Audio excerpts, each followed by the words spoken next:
British Bangladesh chamber of commerce north western reason যেটা হয়েছে সেটা থেকে আমরা চেষ্টা করতেছি যে ছোটো এবং মাঝারি সাইজে যারা ব্যবসায়ী রয়েছে তাদেরকে অতীতে কোনো মূল্যায়ন করা হয়নি। আপনারা জানেন যে প্রায় 34 বছর আগে হয়েছে, কিন্তু আমাদের এই রিজনটা মাত্র 4 বছর আগে আমরা প্রতিষ্ঠিত করেছি। এবং আমরা চাই যে ব্রিটিশে যারা এখানে বড় হয়েছে, যারা ব্যবসা করছেন, তারা বাংলাদেশের সাথে যাতে সম্পৃক্ত হয়, আমরা ব্যবসা করতে পারি। বিশেষ করে আমরা নতুন প্রজন্মর যারা রয়েছে তাদেরকে আমরা এই ব্রিটিশ বাংলাদেশ চেম্বার অফ কমার্সের মাধ্যমে তাদেরকে উৎসাহিত করতে পারি এবং তাদেরকে একটা ব্রিজ হিসাবে ব্রিজ হিসাবে আমরা যেন কাজ করতে পারি। তারা বাংলাদেশে বিনিয়োগ এবং ব্রিটেনে বিনিয়োগে যেমন উৎসাহিত হয় এবং তাদের যেন কনফিডেন্স বিল্ড হয়, তার জন্য আমরা চেষ্টা করে যাচ্ছি।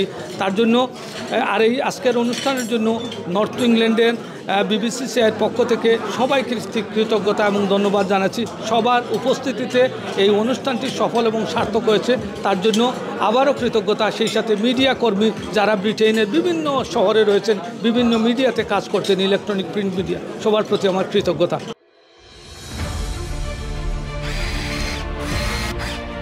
আলোতে থাকুন, ফোকাসে থাকুন, হাত রাখুন প্রজন্মের হাতে।